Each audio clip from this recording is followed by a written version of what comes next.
Yo soy Carlos Salomón y esto es Agenda de la Semana. Estamos hablando con Carlos Ramírez, el autor de su última criaturita que se llama El regreso del PRI de Carlos Salinas de Gortari, un libro muy interesante después, sobre todo, de las elecciones del 5 de julio, donde el PRI es primera mayoría en la Cámara de Diputados, ha recuperado Querétaro, San Luis Potosí, ha recuperado muchos espacios del PRD y del PAN. Yo te decía, Carlos, antes en un corte, que hay 3 eventos, homicidios, asesinatos, el cardenal Posazo Campos, luego viene el asesinato de Colosio, y luego viene en septiembre el asesinato de Ruiz Massieu, quien ya era prácticamente el coordinador de la bancada del PRI. ¿Qué relación o qué correlación hay en estos 3 asesinatos? Bueno, forman parte del mismo escenario, del escenario de la... Lo narras en tu libro. Exactamente, ahí viene todo, de la descomposición, fue la implosión del 94, la modernización sin nuevos acuerdos políticos. Salinas deshace el viejo sistema ¿Pero por qué político. Posadas? Por razones de que pertenecía a una élite eclesiástica, era figura simbólica en lo general, en lo particular sigue siendo válida porque hay algunos elementos de que él posee información sobre el avance del narcotráfico en el sexenio de Salinas y en el gobierno de Salinas. No está todavía la verdad completa.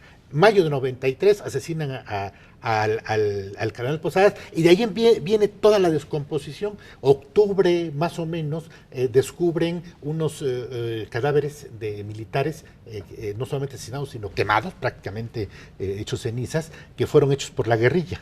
Le avisan a Salinas y a Colosio de que era una guerrilla zapatista y él dice no muevan nada y al contrario manda a Colosio a autorizar miles de inversiones en Guadalupe Tepeyac para tranquilizar. Todo forma parte de lo mismo. ¿Qué es lo mismo? Que al deshacer los viejos acuerdos Salinas, no hace nuevos, y entonces todos los sectores empiezan a disparar. Porque no solamente el caso Posadas, Colosio y Ruiz Massieu, fue la nueva ola del crimen organizado con los secuestros, principalmente de Alfredo Harp, el banquero, fue secuestrado, ya estando Colosio de candidato. El caso de la renuncia de Carpizo, que la convierte en un conflicto, y por cierto, esa renuncia de Carpizo, que fue un berrinche, le costó al país $3,000 millones de fuga de capitales, documentado por Banco de México ese día. Por eso cada vez que hace berrinche hay que recordarle que sus berrinches le han costado al país. Fue la aparición del narcotráfico también, la renuncia de Mario Ruiz Massieu señalando que el asesinato de su hermano había sido problemas internos. Es decir, se le deshace el control político al presidente porque no tenía todos los hilos o los hilos que tenía ya no le respondieron. Y entonces, en ese contexto, pierde el control y convierte en el 94 algo así como en la culminación del viejo sistema, y de ahí nace uno nuevo que no termina todavía de manifestarse ni de definirse en términos de coherencia política. Tú has investigado a detalle la vida de Carlos Salinas. ¿Qué hay de cierto? La posibilidad de una reelección inmediata o dejando pasar un periodo, porque él modifica la relación con la iglesia, él modifica la venta del ejido, él modifica varias cosas de reformas constitucionales muy importantes en ese sexenio, y él tenía pensado dejar pasar a Colosio, por ejemplo, como candidato a un escenario que las cosas corrieran en México como ocurre en una normalidad democrática, como luego le llamaría Cedillo, ¿no? Pero todos esos sucesos impidieron pues que ese sueño de reelección se rompiera. ¿Es cierto esto o es simplemente una especulación? No, sí fue cierta. Sí fue cierta por una razón. Salinas sabía que su modelo iba a tardar y necesitaba 2 o 3 sexenios. Primero, utiliza Pronasol para forjarse una imagen. Hay que recordar, previo a allá por 91-92, las giras de Salinas con las células Pronasol, los grupos del Pronasol, un grito que comenzó a advertirnos a nosotros como analistas que algo estaba ocurriendo. Decía 1, 2, 3, Salinas otra vez. Estaban planteando la reelección. En 1991 se me acercó a mí un funcionario del gobierno y me entregó un dossier. Ese dossier no traía nada, ni siquiera valía la pena guardarlo, más que por su significado. Era un expediente de Obregón Calles. Cuando Calles llega a la presidencia, impuesto por Obregón, está la sombra del caudillo de Martínez Guzmán, que enlaza esa parte, Obregón impone a Calles, obliga a Calles a modificar la Constitución para permitir una reelección después de un periodo y ampliar el periodo a 6 años. Calles cumple con esa tarea, pero cuando viene el caudillo a Obregón a reelegirse, lo matan. Lo matan también un asesinato político. En este contexto, era el mensaje que estaban dando al entregar ese dossier. el decir, hay que tener Obregón. Sí hizo los intentos, tanto que fue obligado por las circunstancias a hacer una ceremonia en el monumento a Madero, ahí en Los Pinos, para decir concretamente que no va a haber reelección. Todos los presidentes han tenido la tentación, a Miguel Alemán, Luis Echeverría, López Portillo, no, porque estaban hartos del poder, ya querían irse, no se querían quedar. Él disfrutaba el poder. Sí, y además era su intención. Al no poder reelegirse viene la reelección simbólica. ¿Por qué Colosio? Porque Colosio representaba la reelección en 3 puntos que le interesaban a Salinas. La reelección personal, es decir, que siguiera él teniendo espacio, quería la OMC, por ejemplo, Organización Mundial de Comercio. La reelección de equipo, todos los salinistas deberían continuar con el que viniera, por eso Camacho no fue, Camacho se peleó con todos y era el dinero solitario.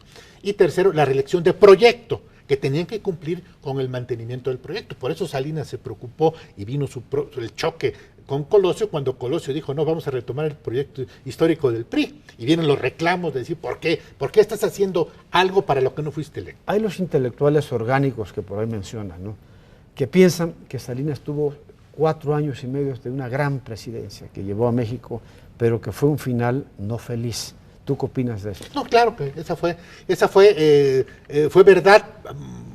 A mayo, con el santo del cardenal, Salinas se percata, o debe haberse percatado, de que no tenía el control y que venían meses muy difíciles, pero no podía ya rehacer compromisos ni rehacer alianzas. Ahora, tú tienes también, junto con Salinas, un personaje que has venido investigando periodísticamente, Manlio Fabio Beltrones. A la muerte de Colosio viene el nombramiento de Zedillo, con aquel famoso video en Los Pinos. Zedillo rompe, a tu juicio, por razones históricas, por razones de intereses. ¿Cuál es la razón que Zedillo actúa contra el hermano y prácticamente manda a Salinas primero a una huelga de hambre que duró unas horas y luego se va a un exilio voluntario a Dublín, a Cuba, a Londres y a navegar por el resto del mundo? Zedillo traía la carga del asesinato de Colosio. Zedillo estaba muy abrumado por la percepción que se tenía y que se llegó a publicar por ella en unas columnas, entre ellas la mía, de que había sido el beneficiario del crimen, y en la teoría judicial criminológica el beneficiario del crimen está involucrado. Él necesitaba margen de maniobra personal, pero no podía porque tenía la sombra de Salinas, el peso de Salinas. Todavía en diciembre, después del error de diciembre, del error de la devaluación, Salinas presiona a Zedillo para que autorice al entonces canciller José Ángel Gurría a apoyar la carrera de Salinas para la Secretaría General, la Dirección General de la Organización Mundial de Comercio. Zedillo encuentra en el caso Ruiz Massieu el instrumento para romper con Salinas. Rompe con Salinas, manda el mensaje, decir, yo no tengo ninguna complicidad ni por Colosio ni por nadie, porque yo metí a la cárcel al hermano de Carlos Salinas. Aunque había, desde luego, en la investigación judicial, muchas pistas que llevaban a Raúl Salinas. No quiero decir que haya sido el responsable, es decir, había material, había manera de ir interrelacionando. Entonces, Zedillo utiliza a Salinas para romper con el pasado y decir, yo voy solito. Y luego la segunda parte, también relacionada, era la sana distancia del PRI, porque el PRI representaba toda esa parte de Salinas. A eso voy. Y al 2000. A eso voy exactamente. O sea, Salinas, cuando viene la elección de julio del 2000 y pierde la Bastida y gana Fox, y ahí se empieza a filtrar Salinas como el gran asesor del panismo. La coyuntura del regreso. Sí, la astucia de Salinas de ver que no hay clase política de relevo, que no hay reflexión sobre el desarrollo y que el único camino que tenía en ese momento el país era el proyecto de desarrollo que trajo Salinas con el Tratado de Libre Comercio. Vamos a un corte, yo soy Carlos Salomón, esto es Agenda de la Semana. No se vaya, regresamos.